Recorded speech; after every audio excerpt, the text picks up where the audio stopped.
بسم اللہ الرحمن الرحیم۔ حدیث صحیح بخاری کتاب الایمان باب نمبر 2۔ حدیث مبارکہ حدیث نمبر 20۔ حضرت عامر بن سعید بن ابی وقاص رضی اللہ تعالیٰ عنہ اپنے والد سعد سے روایت کرتے ہیں کہ رسول اللہ صلی اللہ علیہ وآلہ وسلم نے چند لوگوں کو کچھ مال دیا اور سعد وہاں بیٹھا ہوا تھا۔ آپ صلی اللہ علیہ وآلہ وسلم نے ایک شخص جعیل بن سراقہ کو کچھ نہ دیا، حالانکہ وہ ان سب میں سے بہت اچھے تھے۔ میں نے کہا، یا رسول اللہ صلی اللہ علیہ وآلہ وسلم، آپ نے فلاں شخص کو چھوڑ دیا، قسم اللہ کی میں تو اس کو مومن سمجھتا ہوں۔ آپ صلی اللہ علیہ وآلہ وسلم نے فرمایا، مومن یا مسلم؟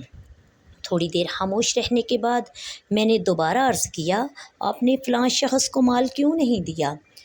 آپ علیہ الصلاۃ والسلام نے پھر وہی جواب دیا۔